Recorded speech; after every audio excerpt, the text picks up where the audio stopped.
పులివెందులలో జగన్ కోటకు బీటలు వారబోతోందా? పులివెందుల నియోజకవర్గంలో జగన్మోహన్ రెడ్డికి ఎదురు గాలి వీస్తోందా? పులివెందుల నియోజకవర్గ ప్రజలు జగన్మోహన్ రెడ్డిపై తిరగబాటుకు సిద్ధమయ్యారా? పులివెందులలో జగన్మోహన్ రెడ్డి ఓడిపోవడం ఖాయమా అంటే అవునని సమాధానం ఇస్తున్నారు కొంతమంది రాజకీయ విశ్లేషకులు. ఇక ఇదే అంశానికి సంబంధించి మనతో మాట్లాడేందుకు ప్రముఖ సీనియర్ జర్నలిస్ట్ దుర్గాకుమార్ గారు మనతో ఉన్నారు. ఆయనతో మాట్లాడదాం. సార్ నమస్తే. సార్ నమస్కారం. కృష్ణ గారు, మన వీక్షకులు కూడా నమస్కారం. ఇప్పుడు ఏ నియోజకవర్గం ఎవరికి కూడా సొంత కోట లేకపోతే గడ్డ అనుకునే పరిస్థితులు లేవు కృష్ణ గారు. ఎప్పటికప్పుడు ఏ ఎలక్షన్కి ఆ ఎలక్షను మళ్ళీ కొత్త ఇవాళ రేపు. కానీ ఇప్పటి వరకు అసలు పులివెందుల నియోజకవర్గంలో వైఎస్ఆర్ కుటుంబ సభ్యులు ఓడిపోయినటువంటి దాఖలాలు అయితే లేవు. మంచి ప్రశ్న అండి. కానీ సొంత ఇంట్లోనే వైఎస్ కుటుంబ సభ్యులు హత్యకు గురైన సంఘటనలు కూడా లేవండి. ఆ తర్వాత నుంచే పరిస్థితులు చాలా మార్పు వచ్చినాయి. ఇప్పుడు అది కూడా చరిత్రాత్మక సంఘటనే. ఇంతవరకు వాళ్ళ కుటుంబీకులు ఎక్కడన్నా ఇప్పుడు రాజారెడ్డి గారు బయట ఫ్యాక్షన్ దానికి బలయ్యారు తప్ప ఇంట్లో ప్రశాంతంగా పడుకున్న వ్యక్తి మీద వాళ్ళ వీధిలోకి వచ్చి వాళ్ళ ఇంట్లోకి వచ్చి పిల్లిని చంపినంత సైలెంట్గా చంపెళ్ళటం అనేది కూడా ఒక చరిత్రే. అది ఇవాళ కూడా పులివెందుల ప్రాంత ప్రజలకి వీళ్ళ కుటుంబానికి ఎలా ఉందో కానీ ఆ ప్రాంత ప్రజలకి మింగుడు పడని బాధగానే ఉంది. అంటే వివేకానంద రెడ్డి గారు అంటే అంత వాళ్ళకి అభిమానం ఆ కుటుంబం అప్పుడు. కానీ ఆ తర్వాత వాళ్ళకు కూడా ఈ కుటుంబం కూడా ఇది మనందరికన్నా మించిన కుటుంబం ఏం కాదు, అన్ని కుటుంబాల్లో ఉండే అవలక్షణాలు ఈ కుటుంబాల్లో కూడా ఉన్నాయి అనేది మొన్న బయటపడింది. ఆ తర్వాత నుంచి ఈయన వివేకానంద రెడ్డి గారు హత్యకు ముందు కుటుంబ ప్రతిష్ట వేరు, హత్య తర్వాత కుటుంబ ప్రతిష్ట వేరండి. చాలా మార్పు వచ్చేసింది. కాబట్టి ఏ నియోజకవర్గం ఎవరికి కంచుకోట అనే పరిస్థితి అయితే అస్సలు కనపడతల్లా. ఇంకోటి ఏంటంటే ముఖ్యంగా పులివెందుల్లో ఎప్పుడైతే ఈయన జగన్మోహన్ రెడ్డి ముఖ్యమంత్రి గారు వైనాట్ 175 అన్నారు, వైనాట్ పులివెందుల అనే మాట అవతల నుంచి వచ్చిందో ఆ రోజే నైతికంగా ఒక క్వశ్చన్ ఏర్పడింది, ప్రశ్న ఏర్పడింది. అసలు నిజంగానే కదా పులివెందుల్లో ఈయన పరిస్థితి ఏంటి అని. గట్టిగా టీడీపీ కనుక తలుసుకుంటే అసలు పులివెందుల్లో ఈయన పరిస్థితి ఏంటి. గతంలో రాజశేఖర రెడ్డి గారు కానీ వివేకానంద రెడ్డి గారు కానీ రాజకీయాలు నడిపారంటే వాళ్ళు ఒక హుందాయిన రాజకీయాలు, ఒక స్థాయి గల రాజకీయాలు నడిపారు. తర్వాత ప్రజలతో మమేకమై నడిపారు. కానీ మొన్న వివేకానంద రెడ్డి గారి హత్య బయట వాళ్ళు ఎవరో చేశారని చెప్పినప్పటికీ జగన్మోహన్ రెడ్డి గారు, చంద్రబాబు గారు కానీ లేకపోతే లోకేష్ గారు కానీ ఆదినారాయణ రెడ్డి కానీ బీటెక్ రవి కానీ వీళ్ళెవరి మీద కేసులు బుక్ అవ్వలేదండి. ఆయన ముఖ్యమంత్రిగా ఉన్నప్పుడు కూడా అవలా.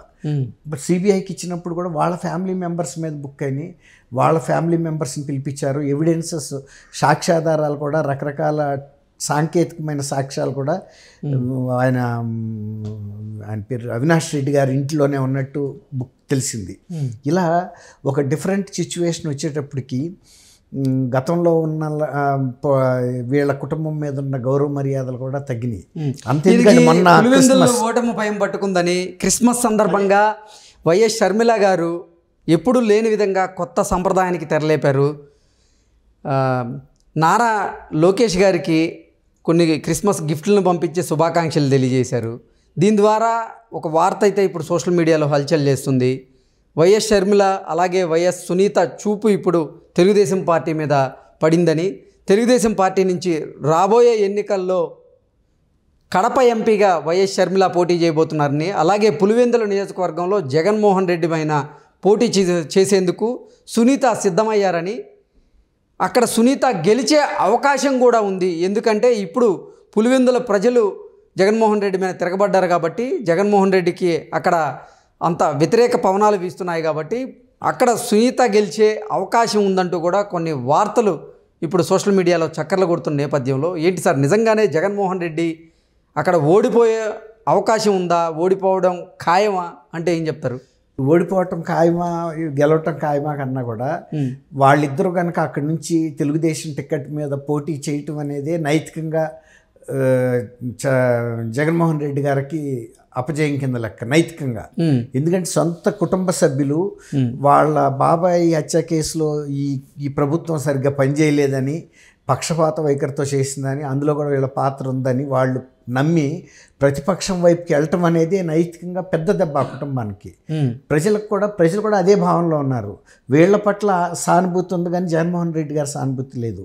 మొన్న ఈ మధ్య ఈయన క్రిస్మస్ పండగకి దానికి అక్కడ ఇడుపులపాయికి వెళ్ళినప్పుడు జనరల్గా ఎప్పుడు వెళ్ళినా కూడా కార్యకర్తల మీటింగ్ పెడతాడు ఆయన.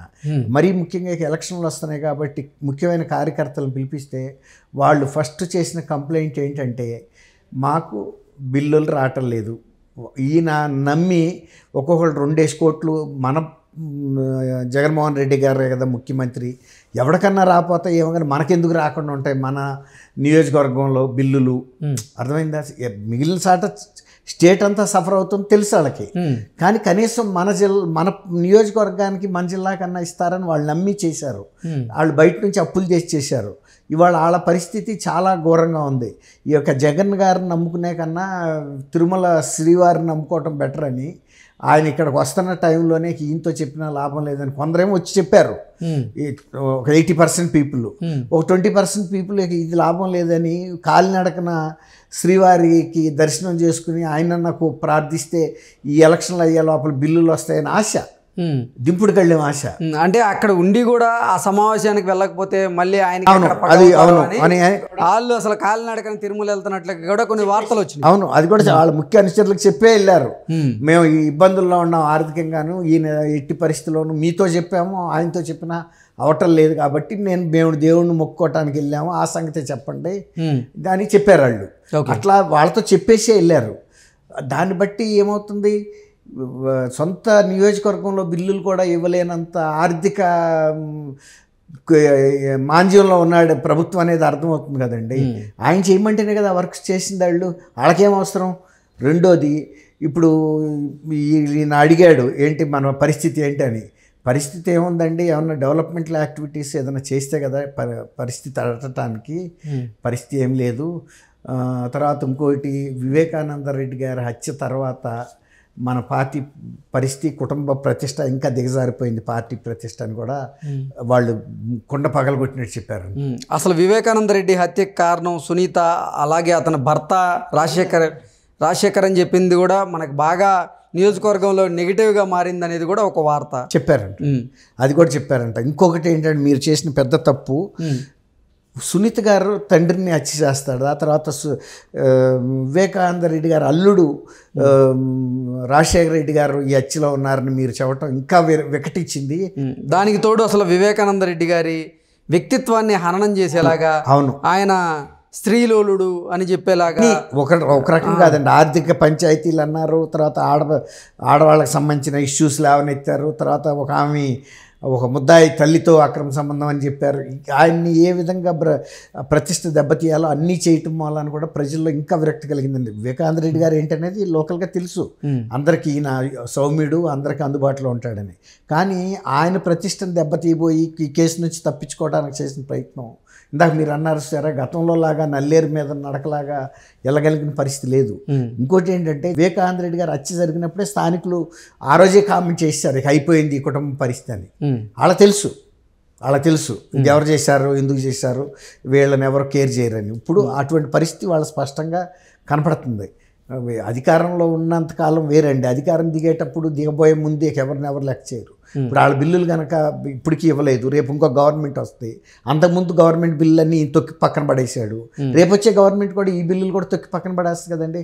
మరి వాళ్ళ అనుచరుల పరిస్థితి ఏంటి ఆలోచించుకోవాలి కదా వాళ్ళు కూడా. ఇప్పుడు దాంతో వాళ్ళకి దిక్కు తెలవట్లా. ఇక దాంతో ఇక ఈయన ముఖ్యమంత్రి కూడా ఉండి మనలాంటి ముఖ్యులకే సేవ చేయలేకపోతే ఇతరులకి ఏం చేస్తాడనేది దీనికి లెక్కకు వచ్చేసారు వాళ్ళు. కాబట్టి పులివెందుల పూర్వంలాగా అయితే ఉండదండి పరిస్థితి. అందులో రేపు షర్మిల గారే ప్రచారం చేస్తే, తర్వాత సునీత గారి పట్ల సానుభూతిలో ఉన్నారు వాళ్ళు. సునీతకి ఇంత కేసు కూడా పెట్టబోయారండి. కాబట్టి మీరు అన్నది వాస్తవమే అండి. ఓకే, అంటే జగన్మోహన్ రెడ్డి పులివెందుల నియోజకవర్గంలో ఓడిపోవడం ఆశ్చర్యం ఏం లేదండి. ఓకే.